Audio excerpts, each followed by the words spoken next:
तो हेलो दोस्तों, कैसे हैं आप लोग। आज हम लोग पढ़ेंगे संस्कृत चैप्टर 1। क्लास 10th का संस्कृत का चैप्टर 1 पढ़ेंगे, मंगलम पाठ। चलिए, मंगलम पाठ के रचनाकार कौन है? महर्षि वेद व्यास। मंगलम पाठ के रचनाकार कौन है? महर्षि वेद व्यास। आपका यहाँ पे एक ऑब्जेक्टिव बन गया। मंगलम पाठ कहाँ से लिया गया है? तो मंगलम पाठ उपनिषद से लिया गया है। ठीक है। मंगलम पाठ किस रूप में? तो मंगलम पाठ पद्यात्मक रूप में है। यहाँ पे आपका 3 ऑब्जेक्टिव मिल गया यहीं पे। ठीक है। मंगलम पाठ में कुल कितने मंत्र हैं? मंगलम पाठ में कुल 5 मंत्र हैं। कुल इसमें 4 उपनिषद यूज किए गए हैं, जो ईशावास्य, कंठ, मुंडक और श्वेता स्वत्र। ठीक है।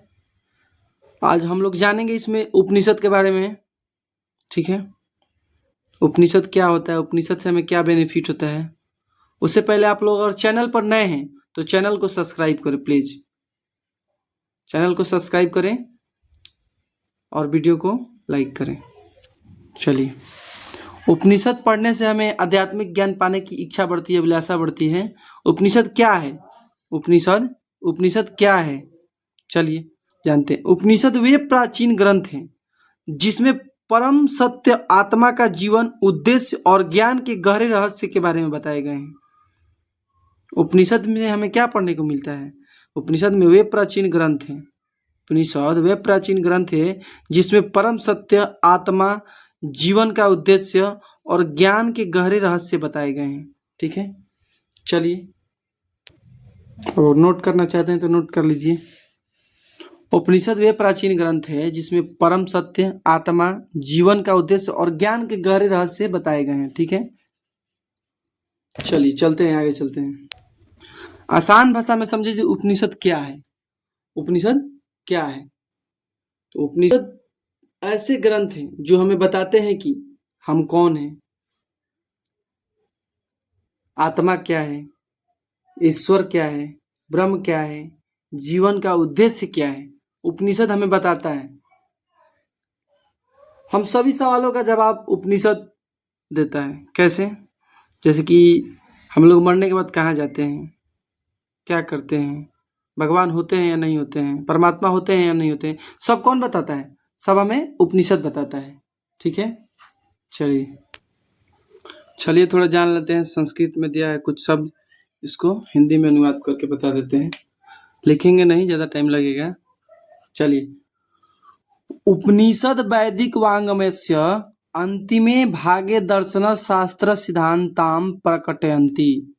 यानी दर्शन शास्त्र के सिद्धांत को कौन प्रकट करता है? यहाँ पे देखिए, दर्शन शास्त्र के सिद्धांत को कौन प्रकट करता है? तो यहाँ पे एक ऑब्जेक्टिव मिल गया, उपनिषद। उपनिषद दर्शन शास्त्र के सिद्धांत को कौन प्रकट करता है? तो उपनिषद। चलिए, एक और ऑब्जेक्टिव इसमें मिल गया। वेद के अंतिम भाग में क्या पाया जाता है? वैदिक वांग में अंतिम भाग है, क्या पाया जाता है? वैदिक वांग्मयस्य अंतिमे भागे। तो वैदिक के अंतिम भाग में क्या पाया जाता है? तो वैदिक के अंतिम भाग में उपनिषद ही पाया जाता है। आपका यहाँ पे 2 ऑब्जेक्टिव मिल गए। ठीक है। चलिए आगे। सर्वत्र परम पुरुषस्य परमात्मना महिमा प्रधानतया गीयते। यानी सभी जगह किसकी महिमा गाई जाती है? तो सभी जगह परमात्मा की महिमा गाई जाती है। यहाँ पे आप तीसरा ऑब्जेक्टिव आपका हो गया। चलिए आगे पढ़ते हैं। स एव सर्वेषां तपसाम परम लक्षणयम। मतलब यह उपनिषद बताते हैं कि यह संपूर्ण जगत परमात्मा से व्याप्त है और यही सभी तपों का परम लक्ष्य है। ठीक है। अस्मिन् पाठे परमात्मा उपनिषदा पदात्मक पंच मंत्र संकलित संति। यानी इस पाठ में परमात्मा से संबंधित 5 मंत्र दिए गए हैं। ठीक है। चलिए हम उन 5 मंत्र को पढ़ेंगे। उससे पहले कुछ हम लोग शब्दार्थ समझ लेते हैं ताकि हमको मंत्र पढ़ने में, चाहे मंत्र को समझने में कोई दिक्कत ना हो। तो चलिए हम लोग पहले शब्दार्थ को देख लेते हैं। चलिए, ये हमारा शब्दार्थ है। शब्दार्थ हिरणमय का मतलब क्या होता है यहाँ पे? हिरणमय का मतलब होता है सोने सा, सोने, सोने सा, गोल्ड वाला सोना, ठीक है। पात्रेण का मतलब पात्र से, पात्र से। सत्यस्य मतलब सत्य का, सत्य का।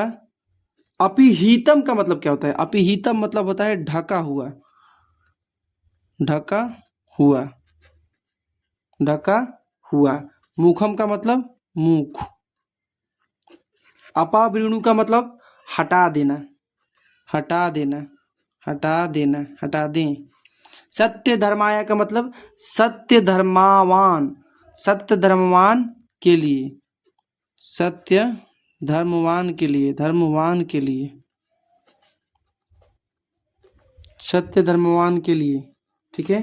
चलिए दृष्टय का मतलब, दृष्टय का मतलब यहाँ पे क्या होगा? दृष्टय का मतलब हो गया यहाँ पे प्राप्ति के लिए, प्राप्ति के लिए। अणु का मतलब सूक्ष्म, अणु का मतलब सॉरी, अणु का मतलब अणु से, अणु से, अणु से। अणुयान का मतलब होता है सूक्ष्म। महता का मतलब महान से, महान से। इसको याद कर लीजिएगा क्योंकि हम लोग जो मंत्र पढ़ेंगे, पांचों मंत्र, उसमें इसका यूज होगा हिंदी अनुवाद करने में। महियान का मतलब महान,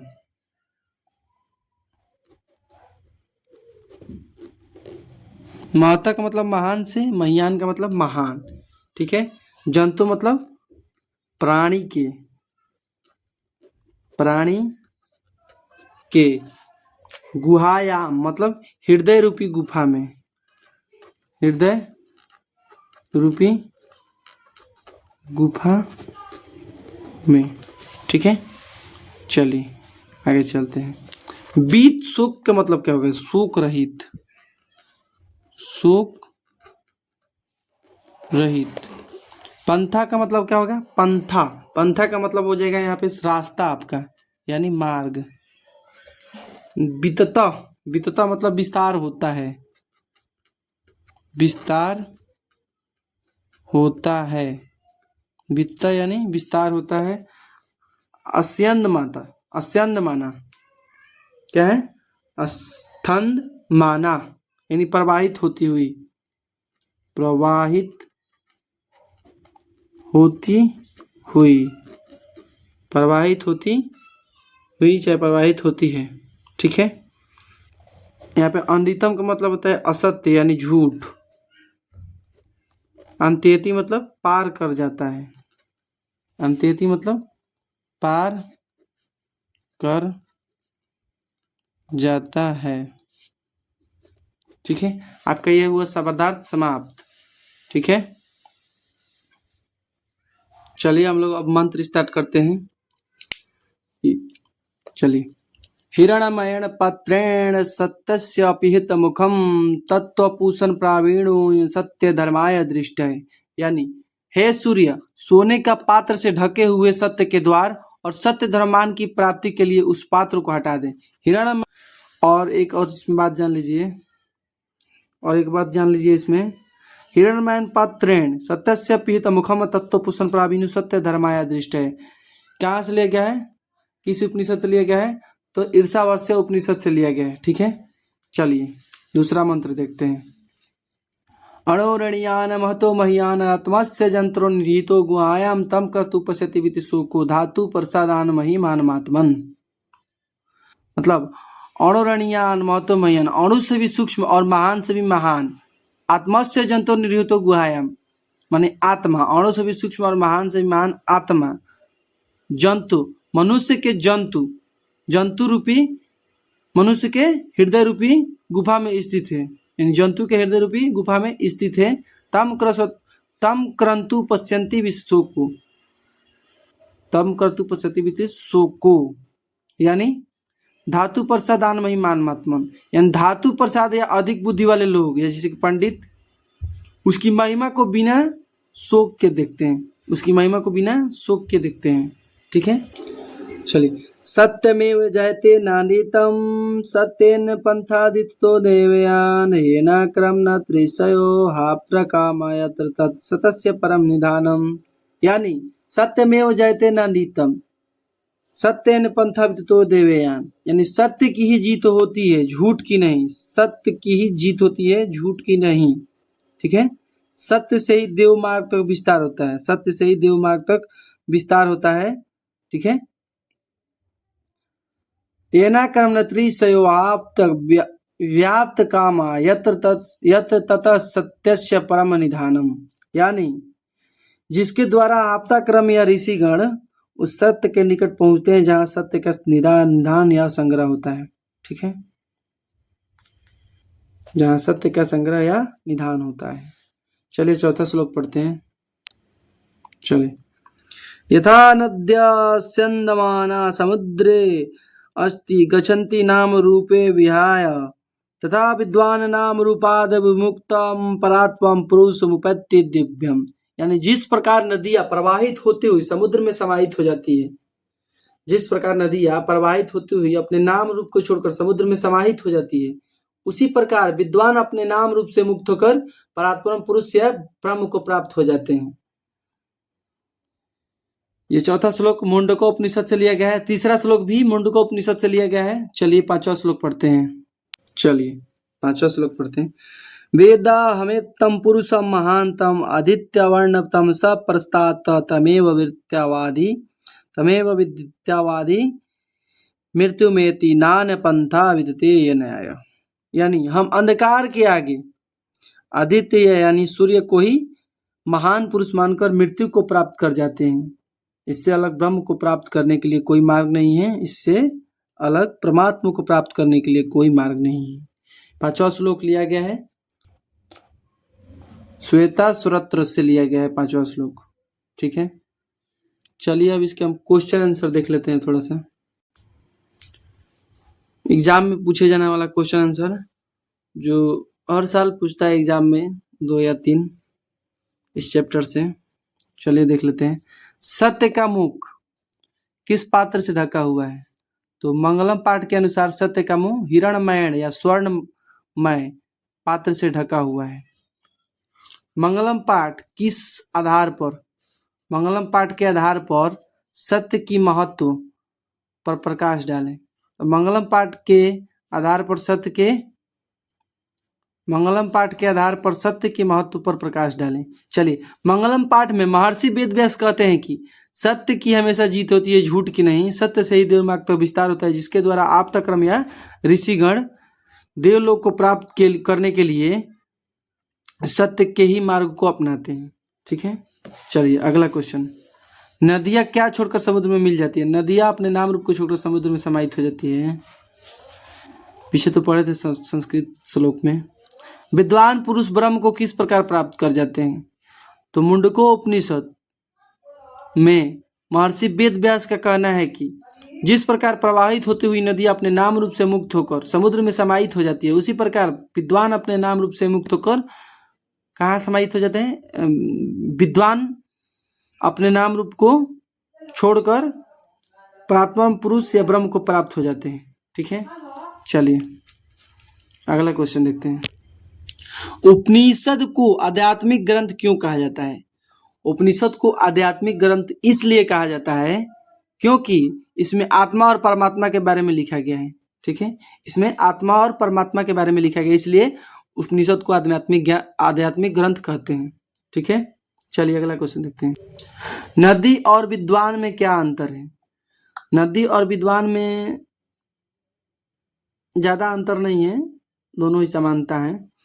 मंगलम पाठ के अनुसार जिस प्रकार नदी अपने नाम रूप को छोड़कर समुद्र में समाहित हो जाती है, उसी प्रकार विद्वान अपने नाम रूप से मुक्त होकर ब्रह्म या ईश्वर को प्राप्त कर जाते हैं या ईश्वर में सम्मिलित हो जाते हैं।